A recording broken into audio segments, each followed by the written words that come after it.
Hello students, welcome to my channel. इस video में हम क्लास 8 के साइंस ओलंपियाड के मोस्ट इम्पोर्टेंट क्वेश्चन देखेंगे। ये मैंने एक बुक से उठाए हैं ये क्वेश्चन, जो ओनली ओलंपियाड क्वेश्चंस उसने आपकी क्लास 8 की बुक से ही सभी चैप्टर से सेलेक्टेड क्वेश्चंस बनाए हैं। 10 to 12 क्वेश्चन जो ओलंपियाड और बाकी एग्जाम्स के लिए बहुत ही इंपॉर्टेंट रहते हैं। तो चलिए देखते हैं इन क्वेश्चंस में से आपको बहुत सारे question same as it is जो आपका ओलंपियाड होगा नवंबर और दिसंबर में, उनमें देखने को मिलेंगे। तो चलिए देखते हैं कैसे कैसे क्वेश्चंस हैं ये। Which of the following machine is used in seed sowing. तो ये आपका साइंस में चैप्टर 1 से है ये क्वेश्चन। तो इसमें जो मशीनें दी गई थी वो हैं tractor driven cultivator, tractor operated seed drill, a hoe, a plough, plough. तो इसका करेक्ट आंसर हो जाएगा option B, this machine is used in seed sowing. Second question, arrange the following agriculture practices in correct sequence. तो agriculture जो practice है वो आपको sequence करना था। पहले हम क्या करते हैं, तो इसका करेक्ट आंसर एक बार 2 है, देख लीजिए आप। 4 2 3 1। पहले प्रिपरेशन ऑफ सॉइल करेंगे, फिर उसमें बीज डालेंगे, उसके बाद पानी देंगे और बाद में harvesting and storage last work होता है। तो आपको एग्रीकल्चरल स्टेप्स का पता होना चाहिए, कौन कौन से स्टेप्स करके हम घर में, एक किसान के घर में फसल आती है। उसके बाद खरीफ और रबी की क्रॉप के बारे में दिया गया है। खरीफ की कौन सी फसलें होती हैं जो बारिश के महीने में बोई जाती हैं और अक्टूबर नवंबर में काटी जाती हैं। और रबी की कौन सी होती है जो सर्दी में उगाई जाती है और मार्च अप्रैल में काटी जाती है। तो रबी को आप गेहूं से याद कर सकते हैं। तो देख लीजिए, इसका करेक्ट आंसर हो जाएगा option B, both A and B are true but R is not the correct explanation of A. ठीक है, तो ये तो रेनी सीजन का हो गया। ठीक है, rabi crops are grown in the winter season, मतलब दोनों अलग हैं। इंडिया में दो तरह की क्रॉप उगाई जाती हैं, रबी और खरीफ। तो दोनों एक दूसरे से अलग हैं, तो ये ट्रू एक्सप्लेनेशन नहीं करता इधर। ठीक है, बाकी खरीफ हो गया बारिश में उगा के अक्टूबर नवंबर में काटी जाती है, जैसे कॉटन होता है, इसका बाजरा होता है, और रबी में होता है गेहूं, चना। Question number 4, a farmer sowed a crop in June and harvested in December. तो ये कौन सी ऐसी फसल है, तो ये है पैडी। वीट है, ये तो हम नवंबर में उगाते हैं। ठीक है, मस्टर्ड भी हम नवंबर में उगाते हैं और फरवरी मार्च में इसको काट लेते हैं। Question number 5, what will happen if the soil preparation is not carried out in the agricultural field prior to sowing. तो इसमें क्या होगा, their soil crumbs don't allow plants to grow well. अगर हम बिना खेत को अच्छे से मिट्टी तैयार नहीं करेंगे तो जो उसमें पहले से ही उगा हुआ घास है वो अच्छे से होने ही नहीं देगा। उसके बाद नेक्स्ट चैप्टर के हैं ये, जो आपका सेकेंड चैप्टर है, micro organism friend and Foy. तो फर्स्ट क्वेश्चन इसमें है, which of the following microbes can be found in both unicellular and multicellular forms. तो इसका करेक्ट आंसर हो जाएगा option D, fungi. Fungi can be found in both unicellular and multicellular. ये questions आपको science olympiad में बिल्कुल same as it is देखने को मिल जाएंगे। पहले जो ओलंपियाड हुआ था अक्टूबर में, उसमें भी बहुत सारे क्वेश्चंस इसमें से पूछे गए थे, इसलिए मैं ये वीडियो लेकर आया हूँ। Which of the following micro organisms are useful to fight against bacterial infection. तो बैक्टीरियल इन्फेक्शन में कौन से ज़्यादा हेल्पफुल होते हैं, penicillium. Question number 3, which of the following plant disease is correctly paired with its causative agent. तो इसका correct answer हो जाएगा रस्ट, फंगी। क्वेश्चन नंबर 4, ये कुछ कहावत है और उसका रीजन है, तो आप अच्छे से पढ़ लेना इसको, मैं आपको आंसर बता देता हूँ।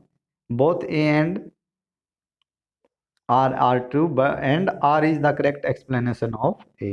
तो इसमें बताया होगा ये बीमारी है, इसका ये रीजन था, आपको अच्छे से पढ़ना है। Question number 5, substances used to produce immunity against disease in the living body is called. तो जो इम्यूनिटी को वो बनाते हैं उनको क्या बोलते हैं, एंटीबॉडी।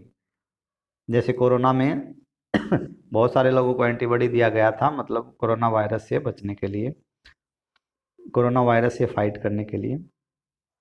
ये आपका थर्ड चैप्टर का आ गया। अभी थर्ड चैप्टर का जो मोस्ट इंपोर्टेंट क्वेश्चंस हैं विच of the following is obtained by the destructive distillation of coil. तो इनमें से आपको बताना है कि कौन सा मोस्ट इंपॉर्टेंट है, तो इसमें कोल गैस हो जाएगा। Question number 2, which of the following is used as a reducing agent in the extraction of iron metal. तो इसका करेक्ट आंसर हो जाएगा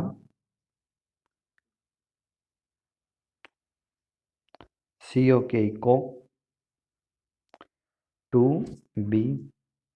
question number 3, which of the following is the major component of CNG। CNG का major component क्या है, तो इसका correct answer हो जाएगा मीथेन।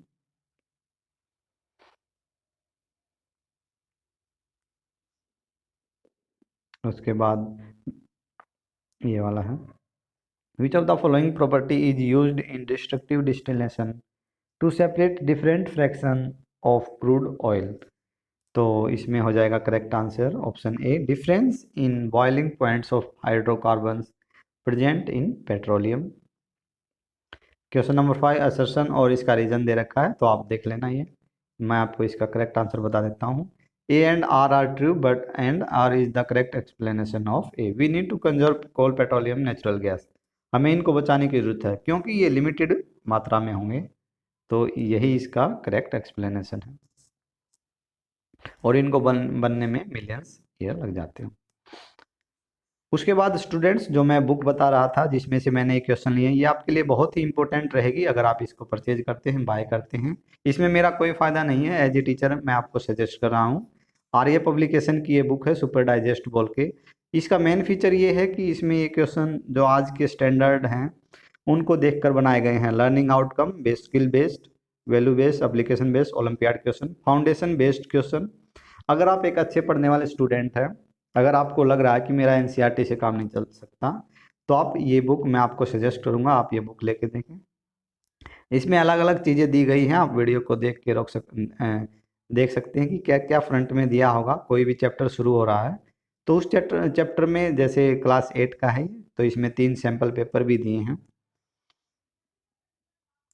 और उसमें सब दिया गया है। कोई चैप्टर देखो, जैसे स्टार्ट होता है तो शुरू में यहाँ से शुरू है, ये प्रीफेस वार्म अप, जैसे क्रॉप प्रोडक्शन एंड मैनेजमेंट है तो पहले इसका लर्निंग आउटकम दिया होता है, फिर वार्म अप दिया होता है, इंट्रोडक्शन एग्रीकल्चरल प्रैक्टिस, फिर दूसरे पेज में फेज के डिफरेंट टाइप ऑफ क्वेश्चन दिए रहते हैं। तो मैं आपको सजेस्ट करूंगा, अगर आप एक अच्छे स्टूडेंट हैं और आपको लगता है कि NCERT मेरे लिए सफिशिएंट नहीं है, तो आप ये बुक मंगवा सकते हैं। ये बुक बहुत इंपॉर्टेंट है, मैं लास्ट में भी इसके कुछ इंपॉर्टेंट क्वेश्चंस को दिखाऊंगा। नेक्स्ट है क्वेश्चन चैप्टर 4 से, which among the following is the most efficient fuel. तो इसमें मोस्ट एफिशिएंट फ्यूल कौन सा है जो पोल्यूशन भी नहीं करता, वो है LPG। Next question, which among the following option is correct based on the following statement. तो ये स्टेटमेंट है, आपको पढ़ लेनी है अच्छे से, मैं आपको इसका आंसर बता देता हूँ। इसका करेक्ट आंसर हो जाएगा neither statement A nor B is correct. Question number 3, ये भी स्टेटमेंट पर ही है। Kerosene is a liquid fuel, paper is solid fuel but turns into gaseous fuel while burning. तो इसका both A and B statements are correct, option C सही हो जाएगा। Question number 4, read the statements given below carefully. 3 statement हैं, 4, तो बताना है कौन सा सही है कौन सा गलत। तो मैं इसका आंसर बता देता हूँ। इसमें स्टेटमेंट B, C और D वो बिल्कुल सही हैं, A इसमें सही नहीं है। Question number 5, which among the following is the unit of calorific value of fuel. Fuel का क्या यूनिट होता है मापने का, तो वो करेक्ट आंसर हो जाएगा metre M/S।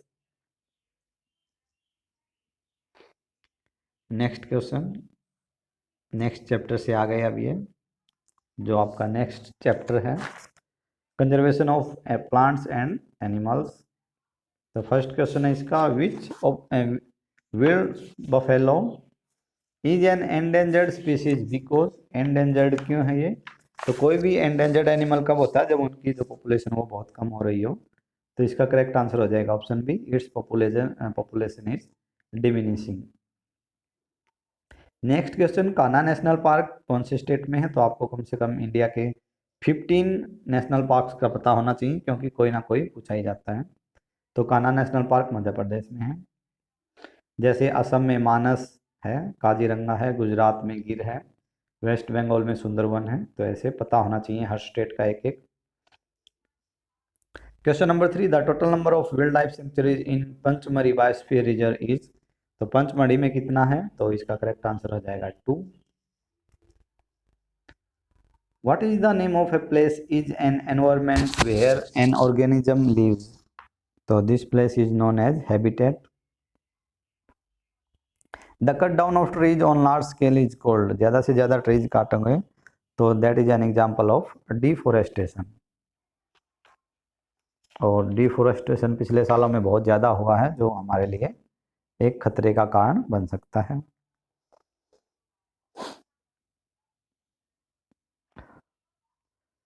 Next chapter, which of the following animals is a hermaphrodite।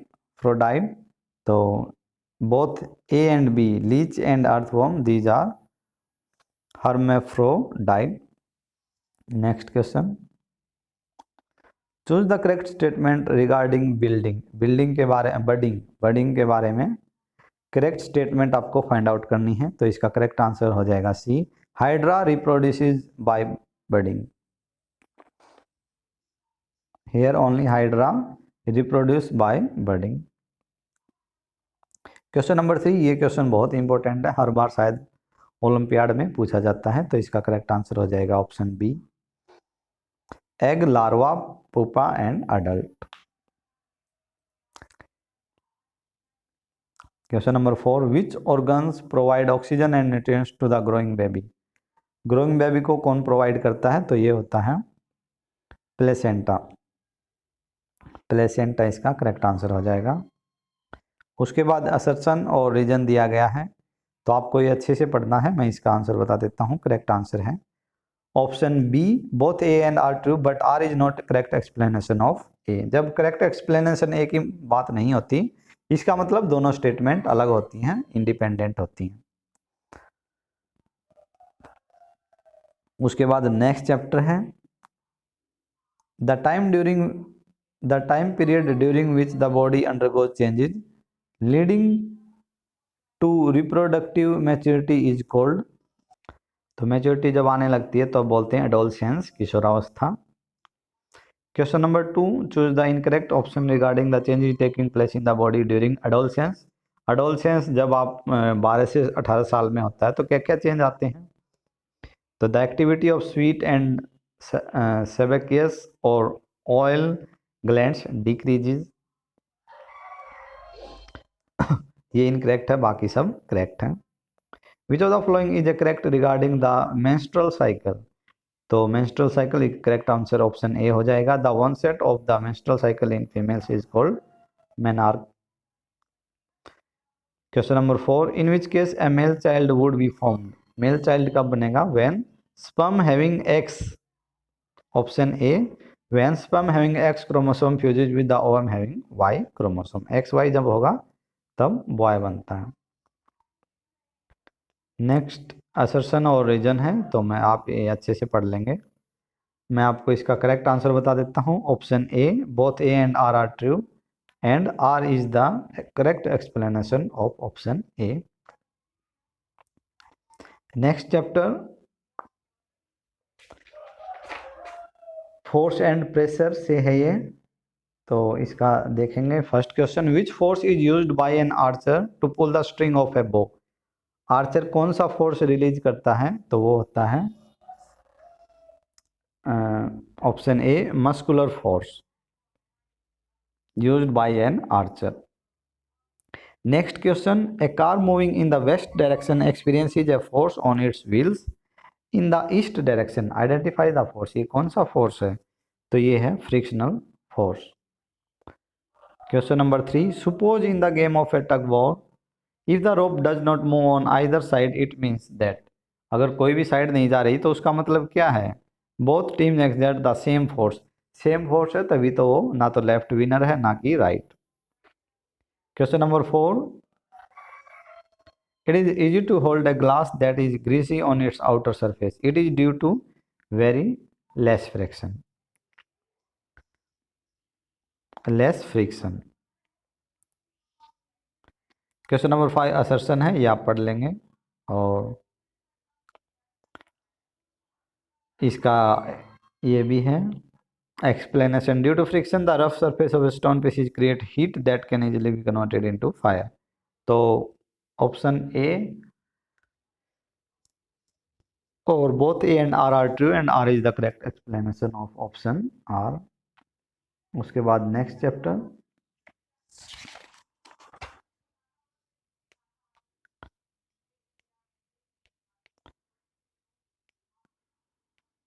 Olympiad question, yes. Whenever the surface in contact tends to move or move with respect to each other, the force of friction comes into play। तो force of friction तब क्या होता है, irrespective of whether the object are solid, liquid or gas। Second, to sharpen the blade of a knife by rubbing it against a surface, which of the following will be most suitable। तो इसमें सबसे ज़्यादा suitable क्या होगा, stone. Stone पर रब करेंगे तभी तो अच्छा होगा ना। Question number 3, the shape of the aeroplane is like a. तो एरोप्लेन का शेप कैसा बनाया गया था, तो ऑब्वियसली ये बर्ड की तरह बनाया गया था, तभी तभी तो अच्छे से उड़ पाता है। फ्रिक्शन इज, फ्रिक्शन क्या है, both A and B, foe and friend, दुश्मन भी है और दोस्त भी है बहुत सारी चीज़ों में। फ्रिक्शन होने और ना होने की वजह से हमें बहुत सारे नुकसान और फायदे होते हैं। Friction due to fluids is called, तो drag, this is called drag due to fluids. Next chapter है अपना, which of the following is true regarding sound vibration. तो साउंड वाइब्रेशन के बारे में कौन सा ट्रू है, तो इसका करेक्ट आंसर हो जाएगा option B, the time taken by the object to complete one oscillation is called the time period. Okay, option B is correct answer. Second question, the higher the frequency the higher will be the pitch of the sound, this means that it means that frequency of a woman's voice is higher than those of men। question number 3, both of the following waves have the same frequency, which is the louder sound। frequency same है मगर louder sound किसका होगा, तो wave ए का होगा, 1 का, इसका। Question number 4, Darshan listed the speed of sound in 3 different medium, medium X, medium W, X, Y और जेड। तो मीटर पर सेकंड स्पीड दिया गया है और पूछा है, he said that one of the medium is solid, identify the medium. Solid में आपको पता होना चाहिए कि सबसे ज़्यादा साउंड का ये वेलोसिटी होता है, तो मीडियम जेड सबसे ज़्यादा किस में है, मीडियम जेड में। तो इसमें आपसे पूछा गया था कि सॉलिड कौन सा है, तो सॉलिड है ऑप्शन डी, जेड। और सॉलिड में जो साउंड की वेलोसिटी होती है वो सबसे स्पीड होती है, सबसे ज़्यादा होती है। ये क्वेश्चन आपके आगे बहुत काम आएगा, हर क्लास में कोई भी कम्पिटिटिव एग्जाम देंगे उसमें पूछा जाता है कि साउंड की स्पीड सबसे ज़्यादा किस में होती है, तो वो होती है सॉलिड में। वैक्यूम में स्पीड होती ही नहीं, साउंड ट्रेवल करती नहीं है। Question number 5, light waves can pass through a vacuum but sound waves can not pass through a vacuum, this is because the speed of light is less than the speed of sound. तो इसमें बताना है आपको, तो इसका correct answer option B है, both A R and R are true but R is not the correct explanation. एक दूसरे से मैच नहीं करते मगर दोनों बातें सही हैं। 11th चैप्टर में से अब हम पढ़ेंगे chemical effects of electric current. ये सब ओलंपियाड बेस्ड क्वेश्चन है जो आपके लिए बहुत ही इंपॉर्टेंट है अगर आप एनएसओ की साइंस ओलंपियाड की तैयारी कर रहे हैं तो इसका करेक्ट आंसर स्टेटमेंट आप पढ़ लेंगे। करेक्ट आंसर हो जाएगा option A, both liquids are equally conducting. Question number 2, Sandeep wants to coat his wooden pencil with some metal to give it a shining look, he can do so by. उसको क्या करना चाहिए, तो उसको करना चाहिए electro plating using a metal plastic as the positive electrode and pencil as negative electrode. तो लकड़ी पर भी हम ये काम कर सकते हैं। नेक्स्ट क्वेश्चन है, Radha bought new earnings that shine like gold but are not made up of gold, which of the following process is involve in making the jewellery. Jewellery में आपने देखा होगा सेम जो चेन होती है सोने की 40,000 की होती है और सिंपल होती है वो 50 रुपए की होती है। तो ऐसा क्या होता है उसमें, तो उसमें होता है इलेक्ट्रोप्लेटिंग, एक मेटल के ऊपर दूसरी मेटल का घोल चढ़ा दिया जाता है। Next question, Rahul investigate hydrolysis of water using the following setup, observe the setup and answer the question. तो ये सेटअप आप देख लीजिए एक बार, x पॉजिटिव y नेगेटिव। तो इसका करेक्ट आंसर हो जाएगा option D, hydrogen. Which gas is form in the test tube, a test tube में कौन सी गैस रिलीज होगी, तो वो बनेगी hydrogen. Okay, question number 5, assertion and reason दिया गया है। तो आपके साइंस ओलंपियाड में ये चीजें बहुत पूछी जाएंगी, एक कथन होगा एक उसका निष्कर्ष होगा। तो इसका करेक्ट आंसर हो जाएगा option A, both A and R true and R is the correct explanation of A. ये बात कब आती है, जैसे आपको पहला ए पढ़ोगे, liquid like oil and alcohol which are liquid at room temperature are bad conductor of electricity. इसमें ये बोला गया कि बैड कंडक्टर ऑफ इलेक्ट्रिसिटी होता है ऑयल और एल्कोहल। सेकंड में ये ट्रू एक्सप्लेनेशन कब बनेगी, जब इसी से रिलेटेड बात होगी, जैसे dissolve salt acids and bases are make liquids a good conductor of electricity. अगर इन्हीं चीज में हम सॉल्ट एसिड और बेस मिला देंगे तो ये गुड कंडक्टर बन जाएंगे, मतलब उसी स्टेटमेंट से रिगार्डिंग ये बात कही गई है। तो ये इसका करेक्ट एक्सप्लेनेशन ऐसे होता है, ठीक है। उसके बाद नेक्स्ट चैप्टर है आपका सम नेचुरल फिनोमिना, उसमें से ये बहुत ही इजी क्वेश्चन हैं, ज़्यादा डिफिकल्ट तो नहीं है क्वेश्चन। तो फर्स्ट क्वेश्चन आप देख रहे होंगे, the boundaries of earth plate are known as, तो बाउंड्रीज को हम बोलते हैं सिस्मिक जोन और fold zone, both A and B. Next, in which part of India earthquake are less likely to occur, सबसे कम कहाँ होता है, तो सबसे कम अर्थक्वेक उड़ीसा में होता है, राजस्थान और कच्छ ऑफ रन में तो ज़्यादा आते हैं, मध्य प्रदेश में भी कई बार देखने को मिलता है। Question number 3, which kind of material is use to transfer charges from one body to another, एक दो बॉडी से दूसरी बॉडी में चार्ज ट्रांसफर करने के लिए मेटल कंडक्टर का होना जरूरी है, ये यूज किए जाते हैं। In which year Benjamin Franklin sought the electric nature of lightning, सबसे पहले लाइट की खोज बेंजामिन फ्रैंकलिन ने की थी, कब, क्या देखकर की थी वो, 1752 में, 752 में उसने ये इसके बारे में जाना था। उसके बाद लाइटनिंग ओकर ड्यू टू, लाइटनिंग जो बिजली पड़ती है ऊपर से आसमान से गिरती है, तो वो क्यों गिरती है, ड्यू टू इलेक्ट्रिकल डिस्चार्ज। अगर आप साइंस के स्टूडेंट हैं तो इसका आंसर आप बोलेंगे due to electrical discharge lightning occurs. उसके बाद लाइट का चैप्टर है, तो मैं आपको दिखाना चाहूँगा, ये बुक में कोई भी चैप्टर है हर चैप्टर सेम रहता है, एक बार देख लो उसमें आपको क्या क्या देखने को मिलेगा। जैसे लर्निंग आउटकम पहले तो देखने को मिलते हैं, इससे कि आप क्या क्या सीखेंगे, मतलब ये चैप्टर पढ़ के इस बुक में से आपको क्या क्या पता चलेगा। उसके बाद वार्म अप के लिए दिया होता है इंट्रोडक्शन, जो मेन पॉइंट होंगे वो आपको मिलेंगे। पूरा चैप्टर का एक ब्रीफ में इधर इसको 3 या 4 पेज में दिया होता है। उसके ये हो गया। उसके बाद इसमें आपको फिलिंग द ब्लैंक्स देखने को मिलेंगे। पॉज के बाद मतलब आपको यहाँ प्रैक्टिस करने को मिलेगी, प्रैक्टिस क्वेश्चन, तो उसमें आपके फिलिंग द ब्लैंक होंगे, एक्टिविटीज़ होंगी, क्या क्या एक्टिविटी कर सकते हैं, अमेजिंग फैक्ट होंगे, हर चैप्टर में ऐसे ही मिलेगा। हर चैप्टर में आपको माइंड मैप मिलेगा कि कैसे कैसे हम इनको लर्न कर सकते हैं। तो इसमें मैंने लाइट का दिखा रखा है, जो लाइट का चैप्टर है, इंपॉर्टेंट टर्म्स का डेफिनेशन होगा ऐसे। उसके बाद एनसीईआरटी जो टेक्स्ट बुक है उसके क्वेश्चन भी आपको यहाँ उनका सॉल्यूशन मिलेगा, ये सॉल्यूशन मिलेगा जितना भी आपके होगा क्वेश्चन। उसके बाद एडिशनल क्वेश्चंस भी होते हैं, अगर आप किसी अच्छे एग्जाम के आगे तैयारी कर रहे हैं आईआईटी जेईई की, तो वो भी यहाँ एक दिया मिलेगा, very short answer type question भी हैं। और